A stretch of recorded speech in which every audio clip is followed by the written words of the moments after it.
Bonjour et bienvenue sur Aki Télé. Aujourd'hui, nous sommes à Gradignan pour le 18e week-end de la bande dessinée et on est avec un maître en la matière, SP, bonjour. Bonjour. Alors, en quelques mots, vous êtes qui? Alors, je suis SP. Je suis auteur de BD depuis 25 ans maintenant.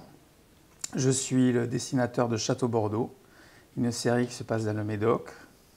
On en est au 13e épisode, donc ça fait plus d'une dizaine d'années que je suis aux commandes des dessins de la série, avec Corbeyran au scénario, Corbeyran, un auteur du Bordelais. Et puis je fais aussi pas mal de choses pour d'autres éditeurs, notamment Fluide Glacial. Je fais des gags pour Fluide Glacial, le magazine qui va fêter ses 50 ans cette année. Donc je suis très fier de participer à cette aventure et je fais plein d'autres choses pour d'autres éditeurs. Glénat aussi.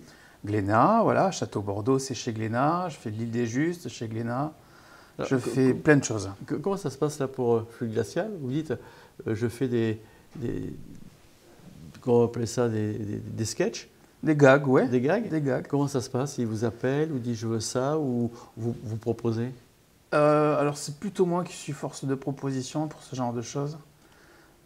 Après on se met d'accord avec l'éditeur bien sûr sur une thématique. Moi la thématique c'est l'humour noir, très noir. J'adore ça. L'époque est un peu compliquée pour faire des gags sur certains sujets, mais c'est pas grave, je teste des choses. J'envoie des croquis, des recherches. Et il faut savoir qu'il y a la moitié des recherches qui partent à la poubelle parce que ça va un peu trop loin ou c'est pas assez humoristique pour eux. Donc il y a pas mal de déchets, mais ça m'empêche pas d'avancer. Et alors ce qui est assez rigolo, c'est que j'ai mes idées que la nuit. Je sais pas pourquoi. C'est la nuit, donc je me lève et je m'envoie des SMS pour pas oublier. Sinon le lendemain j'ai complètement oublié. Et après je fais mes crayonnés, je les leur envoie, ils les valident ou pas, et c'est comme ça qu'on avance. C'est vraiment très compliqué aujourd'hui. Est-ce qu'on était plus libre avant pour faire de l'humour noir ou qu'est-ce que vous vous interdisez? Non, alors je dis pas qu'on était plus libre avant, c'est pas la question, mais on vit une époque où certains sont plus chatouilleux qu'avant peut-être, voilà. Et du coup, avec les réseaux sociaux, ça va très vite et ça peut aller très loin dans des insultes, des choses assez mal placées. Ça va loin pour vous. Ça peut aller loin, ouais, ça peut. Et comment on désamorce? On laisse passer. On attend que ça passe et puis voilà, et on avance. Mais ça n'empêche pas de faire des trucs très particuliers, ça n'empêche pas de faire... Moi, je fais beaucoup d'humour sur la mort, voilà, parce que ça nous touche tous, donc ça nous touchera tous à un moment donné. Mais ça n'empêche pas de s'en amuser aussi, et de trouver des gags autour de ça.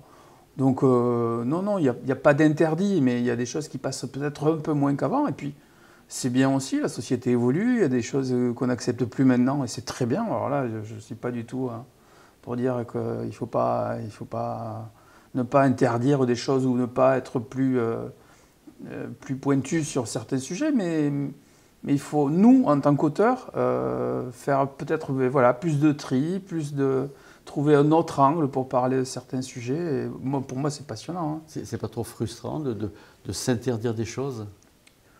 Non, mais en fait, je m'interdis rien. Alors des fois ça passe, des fois ça passe pas, mais je m'interdis rien. On est peut-être plus en face de moi pointilleux sur certains trucs, voilà. Ça passait peut-être un peu plus à l'époque, mais est-ce que c'est mieux ou moins bien, ça, je sais pas. Parce que si on parle de Fluide Glacial, on sait que c'est pas un truc qui est très, très soft.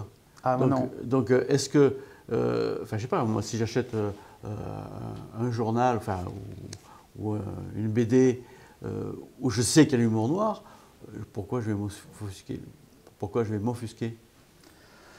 Voilà, mais il y a un lectorat particulier, mais sauf que des fois on sort quelques images de leur contexte et on leur fait dire un peu l'inverse. Donc c'est là que ça devient plus compliqué.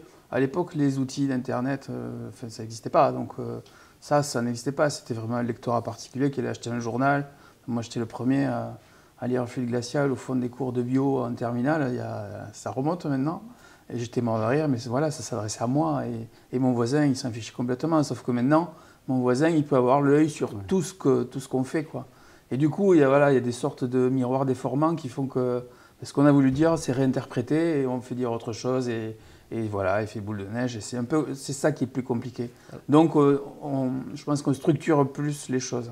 Quand vous faites un album, comment ça se passe, la genèse de la création? L'idée arrive toute la nuit, vous m'avez dit tout à l'heure. Ouais, la nuit, ouais. Et puis vous embrayez là-dessus. Vous mettez combien de temps pour remettre le projet? Alors, vraiment, il n'y a pas de règle.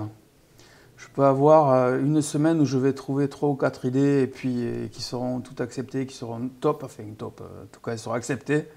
Et puis je vais passer 2 mois sans rien, mais rien du tout, rien, ou des trucs vraiment qui n'ont aucun intérêt. Donc il n'y a vraiment aucune règle. Alors, moi voilà, j'ai les idées la nuit parce que je pense que mon cerveau se met dans une sorte de mode pause, j'en sais rien, et puis il réfléchit à plein d'autres trucs que les soucis du quotidien ou les problèmes techniques liés à d'autres BD, voilà, et du coup ça libère des idées. Mais après, par exemple, je fais pas mal de vélo et des fois je m'arrête en vélo et je me note des trucs parce que voilà, l'idée elle est là, quoi. Et après je retravaille ça, je fais des crayonnés, il y a tout un processus derrière. Mais l'idée, par contre, à la base, je sais pas, je maîtrise pas du tout. Elle vient ou elle vient pas? Et ouais, ça c'est compliqué. Hein. Ça, On en vit comment de cet art? Moi j'en vis bien, alors je croise les doigts, ça se passe très bien. Déjà parce que j'ai une série à succès, Château Bordeaux, qui s'est très très bien vendue et qui continue à bien se vendre. Donc ça fait, ben, voilà, ça met du beurre dans les épinards. Hein. Et après tout le reste, j'en vis bien aussi, mais c'est autre chose, c'est un peu Alors, plus... Pour venir à Château Bordeaux, est-ce qu'on n'a pas l'impression de refaire toujours la même chose? Et pas du tout. Pas du tout, parce que alors ce qui est génial... Est-ce qu'on arrive à se renouveler? Oui, mais alors déjà, le vin c'est un univers incroyable. Moi j'étais amateur de vin, mais je n'y connaissais absolument rien, donc j'ai découvert en même temps que je faisais la BD avec Eric, avec le scénariste. Et on ouvre une porte, il y a 10 autres portes qui s'ouvrent derrière. Enfin, les métiers, c'est phénoménal, tout ce qu'il y a au niveau sociétal aussi, tout ce qui gravite autour du monde du vin, c'est génialissime. Et il y a une petite main qui travaille dans les vignes, qui côtoie une grande fortune du Bordelais ou de France ou d'ailleurs. Et tout ça, c'est un microcosme qui est regroupé dans la Gironde, c'est phénoménal quand même. Donc pour nous, auteurs, c'est royal. C'est royal, ben oui. C'est royal parce qu'on peut s'appuyer sur plein de métiers différents. On peut expliquer comment une bouteille de vin qui se retrouve sur une table, elle se retrouve là. Et tout ce qu'il y a derrière, on décortique tout ça, du négociant au courtier, au maître de chez, au grand propriétaire, tout ce qui gravite autour du vin. Donc c'est une source incroyable pour nous d'albums et d'histoires à raconter. Et ce qui est chouette aussi, c'est qu'en fait, on fait évoluer nos personnages, on les fait vieillir. Alors ça, c'est formidable pour un auteur, parce que moi, quand j'étais auteur, je lisais une BD qui s'appelait Julien Boisvert, et ça m'avait marqué ado, parce que ces auteurs avaient fait vieillir leurs personnages. Et je m'étais dit, si un jour j'ai la chance de pouvoir faire ça, ça sera top. C'est compliqué à faire vieillir. Mais c'est génial. Le Tintin, il a toujours 17 ans. Quoi. Et oui, et nous non. Nous, les personnages évoluent. Et donc l'héroïne qui arrive, qui est toute jeune quand elle hérite du domaine, on la voit grandir, on la voit avoir un enfant, cet enfant qui grandit aussi, qui va certainement reprendre le domaine. Enfin, donc il y a toute une évolution des personnages avec notre vie à nous, et ça, c'est à dessiner, c'est top. Et puisque vous dites que vous prenez le personnage, vous faites vieillir, vous pouvez vous passer du temps qui passe, donc vous pouvez aller plus vite dans l'avenir éventuellement. On peut. Mais nous, non. On essaie de suivre l'évolution des persos avec notre propre évolution. Donc on ne grille pas les étapes. Après, on verra. Peut-être qu'à la fin, on fera un bond en avant, mais pour l'instant, non. On suit l'évolution de nos persos. Et c'est compliqué de monter un album comme ça? Alors, ça a l'air facile sur le papier parce qu'on se dit, ouais, une BD réaliste, saga familiale, c'est tout simple. Non, en fait, c'est très compliqué à faire. Il n'y en a pas beaucoup, hein, c'est pas pour rien. C'est très compliqué parce que déjà, le dessin réaliste, le souci, c'est qu'il faut coller à la réalité. Si je vous dessine là, assis sur ce tabouret, si le tabouret est bancal, le dessin, il est bancal aussi, il ne tiendra pas. Sur un dessin semi-réaliste d'humour pour fluide glacial, le tabouret, il peut avoir 12 pieds, on s'en fiche complètement. Le réalisme, c'est pas ça. Là, tout à l'heure, quelqu'un est venu se faire dédicacer un album. Il me dit, j'ai adoré parce que j'ai redécouvert les rues de mon enfance. Donc, il faut correspondre à cette réalité-là. Et ça, c'est compliqué. Alors, votre ici SP, donc sur votre stand, vous recevez qui? Forcément des gens qui vous aiment, sinon ils ne viendraient pas. Ou qui découvrent aussi. Qui découvrent, c'est ça l'intérêt des salons de bande dessinée.